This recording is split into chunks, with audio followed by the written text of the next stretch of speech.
ஆதியாகமம் 7ஆம் அதிகாரம் 9வது வசனம். ஆகையால் உன் தேவனாகிய கர்த்தரே தேவன் என்றும் தம்மில் அன்பு கூர்ந்து தமது கற்பனைகளை கைக்கொள்ளுகிறவர்களுக்கு அவர் 1000 தலைமுறை மட்டும் உடன்படிக்கையையும் தயையையும் காக்கிற உண்மையுள்ள தேவன் என்றும், காக்கிற உண்மையுள்ள தேவன் என்றும். அவர் எப்படிப்பட்ட தேவன்? அவர் உண்மையுள்ள தேவன் என்று இங்கே நாம் பார்க்கிறோம். இந்த வசனத்திலே அநேக காரியங்கள் இருக்கிறது. இதில் நாம் கவனிக்க வேண்டிய வார்த்தை என்னவென்று சொன்னால், உண்மையுள்ள தேவன். அவர் எப்படிப்பட்ட தேவன்? உண்மையுள்ள தேவன். உண்மையற்ற தேவன் அல்ல, அவர் உண்மையுள்ள தேவன். அது மாத்திரமல்ல, உண்மையுள்ள தேவன் என்கிற இந்த இடத்துல பாருங்க, எல் யமுனா என்கிற ஒரு எபிரேய பதம் பயன்படுத்தப்பட்டிருக்கிறது. ELEMUNAH,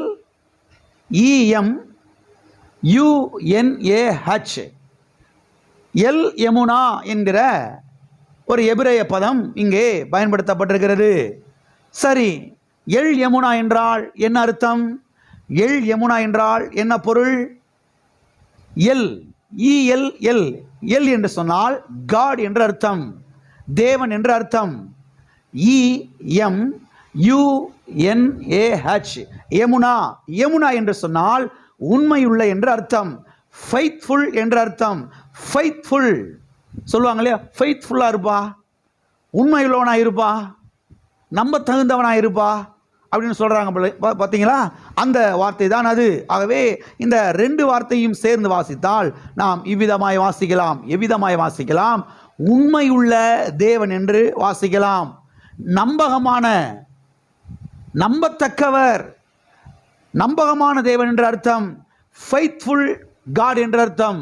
ஃபெய்த்ஃபுல் காட் என்று நாம் வாசிக்கலாம். உண்மையுள்ள தேவன் என்று வாசிக்கலாம். அருமையானவர்களை கவனியுங்கள். உண்மையற்ற இந்த உலகத்திலே உண்மையுள்ள ஒரு தேவன் இருக்கிறார். அவர் நாமம் எல் யமுனா. ஆமென். எங்க பார்த்தாலும் பாருங்க, உண்மை இல்லாத மக்களை இன்றைக்கு உலகத்திலே நாம் பார்க்கிறோம். உண்மையற்று போய் விடுகிறார்கள். மனைவிக்கு உண்மை இல்லாமல் போயிடுறாங்க, புருஷனுக்கு உண்மை இல்லாமல் போயிடுறாங்க, பெற்றோர்களுக்கு உண்மை இல்லாமல் போயிடுறாங்க, பிள்ளைகளுக்கு உண்மை இல்லாமல் போயிடுறாங்க, கூட பிறந்தவங்களுக்கு உண்மை இல்லாமல் போயிடுறாங்க. உண்மையற்ற ஒரு உலகமாக இருக்கிறது. உண்மையற்ற இந்த உலகத்தில் உண்மையுள்ள ஒரு தேவன் இருக்கிறார். அவர் நாமம் எல் யமுனா. உண்மையுள்ள தேவனைத்தான் நாம் ஆராதித்து கொண்டிருக்கிறோம். ஹல்லேலூயா. உண்மையுள்ள தேவனை நாம் ஆராதித்து கொண்டிருக்கிறோம்.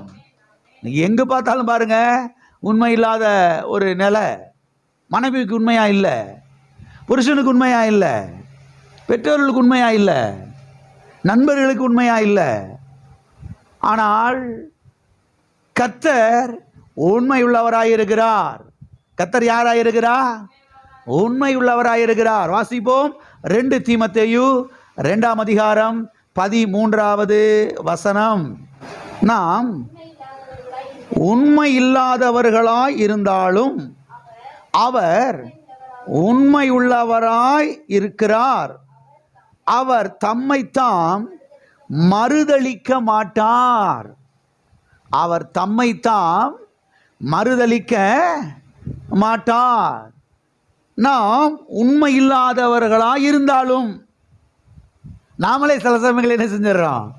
உண்மை இல்லாமல் போயிடுறோம். ரட்சிக்கப்பட்டிருக்கிறோம், ஞானஸ்தானம் பெற்றிருக்கிறோம், பரிசுத்த ஆவியானவருடைய அபிஷேகத்தை பெற்றிருக்கிறோம், ஒரு பைபிளுக்கு 10 பைபிள் வீட்டில் வச்சுருக்கிறோம், பிரசங்கத்தெல்லாம் கேட்குறோம். சில சமயங்களில் நாமே எப்படி போயிடுறோம்? உண்மை இல்லாமல் தான் போயிடுறோம். ஏன்னா நம்மளாம் யார்? மனிதர்கள். விழுந்து போன ஒரு உலகத்தில் வாழ்கிறோம். உண்மை இல்லாமல் போவதற்கு 1000 ஏதுக்கள் இருக்கிறது. சத்தியவேதம் சொல்லுகிறது, நாம் உண்மை இல்லாதவர்களாக இருந்தாலும் அவர் அப்படிப்பட்டவர் கிடையவே கிடையாது. அவர் உண்மையுள்ளவராயிருக்கிறார். அவர் தம்மை தாம் மறுதலிக்க மாட்டார். அவர் தம்மை தாம் மறுதலிக்க நாம் நம்மளே சில சமயங்களை மறுதளிச்சிடுறோம். எப்படி மறுதளிச்சிடறோம்? ஏங்க நான் அப்படி சொல்லவே இல்லைங்க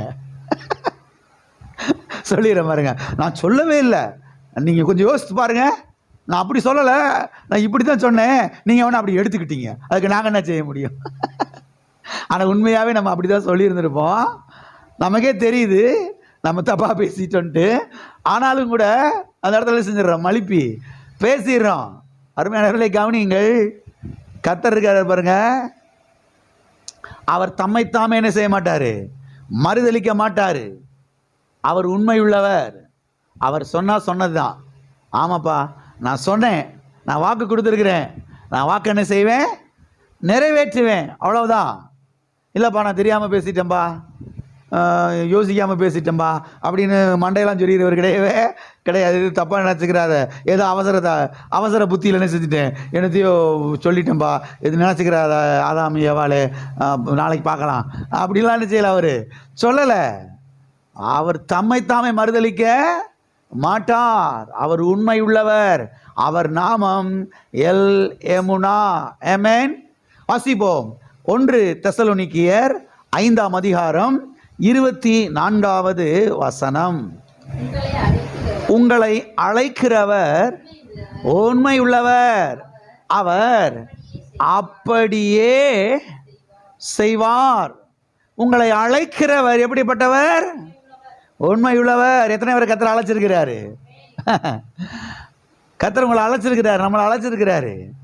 அழைச்சவர் யாருன்னா, ஒரு உண்மையற்றவர் கிடையாது, ஒரு பொய் சொல்றவர் கிடையாது, மாற்றி மாற்றி பேசுகிறவர் கிடையாது, புரண்டு பேசுகிறவர் கிடையாது, காலையில் ஒரு மாதிரி சாயந்தரம் ஒரு மாதிரி பேசுகிறவர் கிடையாது, ஜனவரி மாதம் ஒரு மாதிரி டிசம்பர் மாதம் ஒரு மாதிரி பேசுகிறவர் கிடையாது.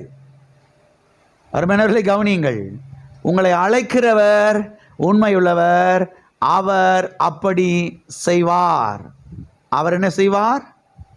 அப்படி செய்வார். எப்படி செய்வார்? முந்தின வசனம் சொல்லுகிறது, சமாதானத்தின் தேவன் தாமே உங்களை முற்றிலும் பரிசுத்தமாக்குவாராக.